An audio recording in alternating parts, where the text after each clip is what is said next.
Welcome back to Photo Finish Garage. Good morning.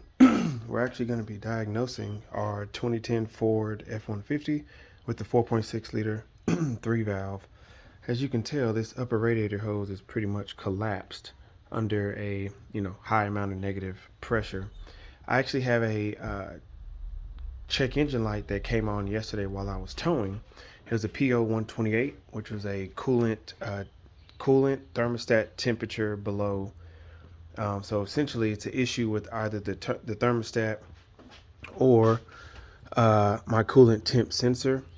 Luckily, I already had a brand new thermostat in my truck that I was just waiting for it to fail to put it in there. So I'm gonna start here before I, put the new coolant temp sensor on there. So we'll go ahead and open this up and see what happens with our hose.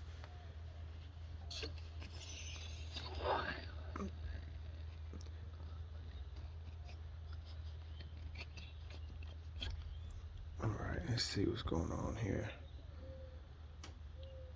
It's a little bit low on coolant, but as I was driving yesterday, I actually noticed my temperature rising.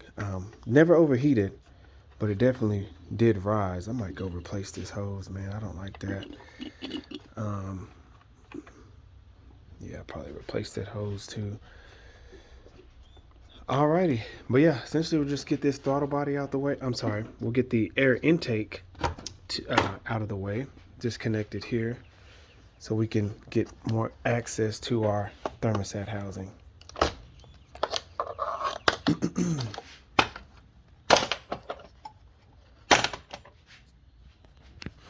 So it looks like our throttle body is going to have to come off. So that looks like it's some number 10s, pretty standard. Let's see, we have a screw back there at the top of the thermostat housing that we are unable to reach while our throttle body is in the way. So it looks like you just got that one there and our one right there, and it'll come off.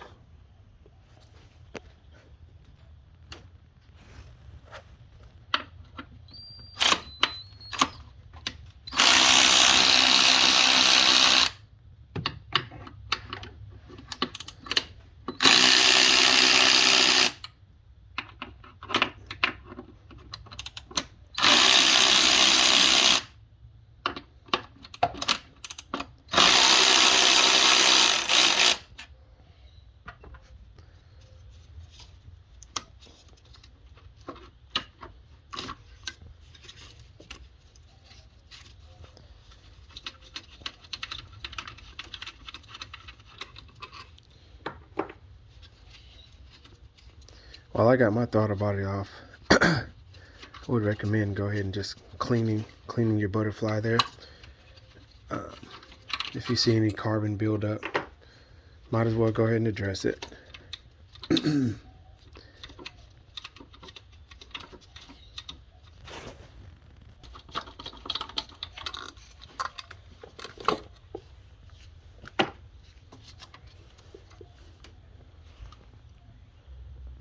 You got some grime in there. Overall, not too bad, but we'll go ahead and address that, no problem. Set that off to the side. Now, should be able to get a wrench down in there right now, no problem. And got our hose clamp off, so.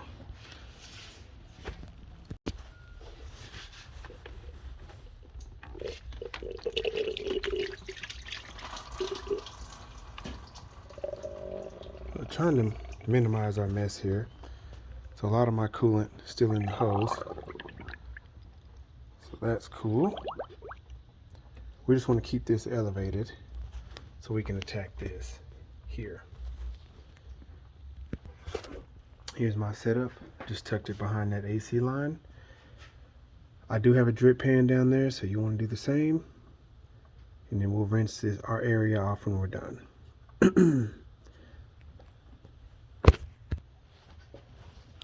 Alright, so it's definitely a size 8.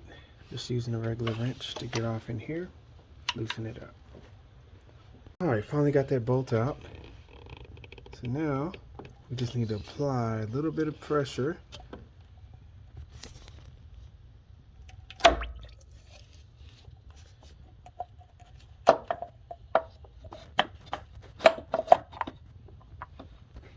All right, there's our thermostat.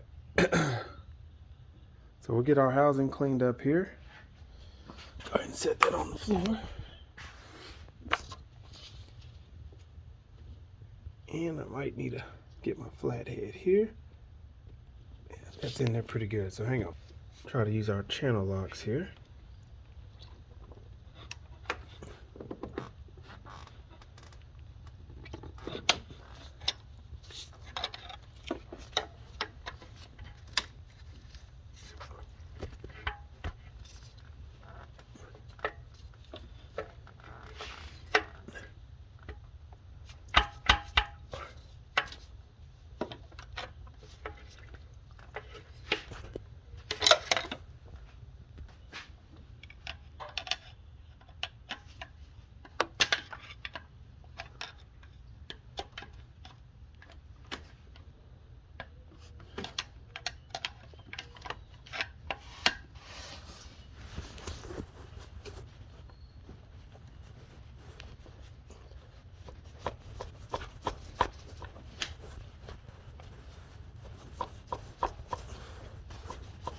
Suction is crazy in there. Will not come out. There we go.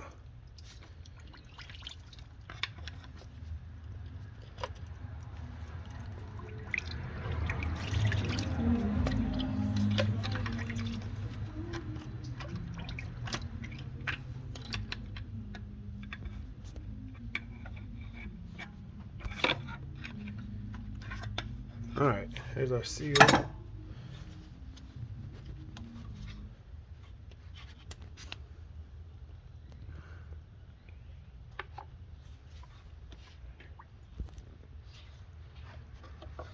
All right. Sheesh. Let's see. Looks like a OEM thermostat. So this truck has 255,000 miles on it. So I don't know if that's the original one, but I'm glad we're changing it. It's definitely had an issue with it. So let's go ahead and get our new one set up here.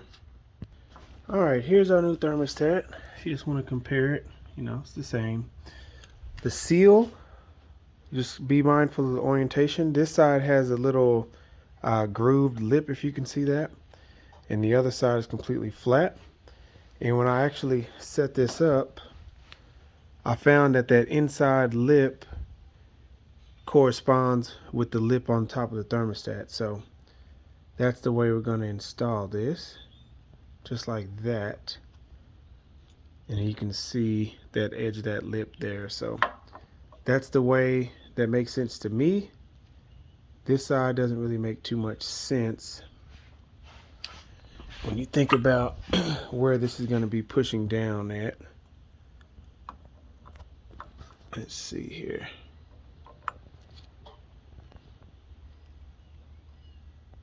Yeah, so I'm going to install it the other way and we'll go from there. I believe this to be the correct way.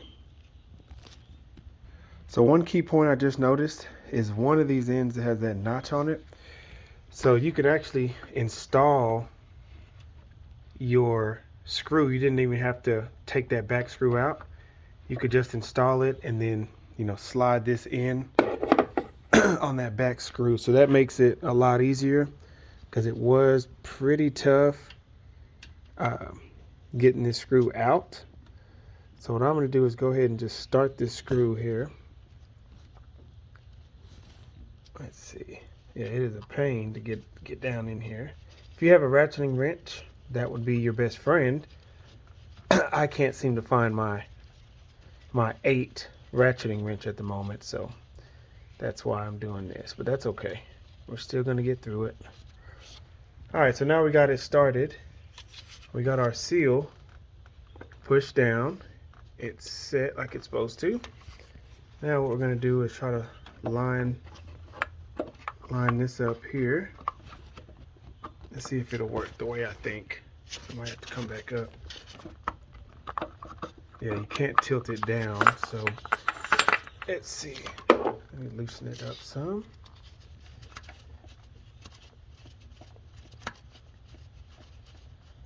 All right, we'll try that.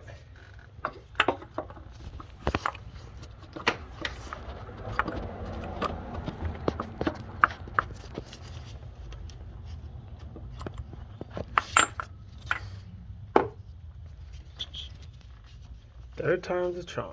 Let's see. I guess if it doesn't work like I think it's gonna work, then we'll just take the screw out, but it should. If you get that screw started.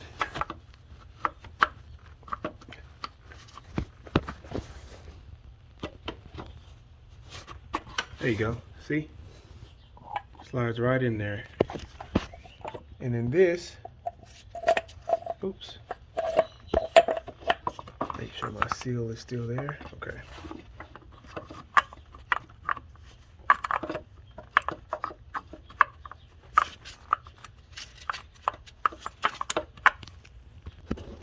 All right, so we're getting everything started back. Get your size 8, tighten these down snug, and we'll come right back when we get that done. All right, we got it back on.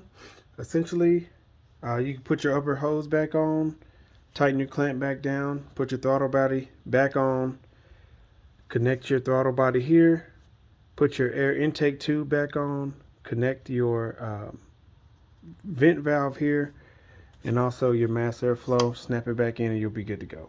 I'm going to stop the video here because I got some other things I need to do on the truck. But I hope this helps somebody. Like and subscribe. Thank you.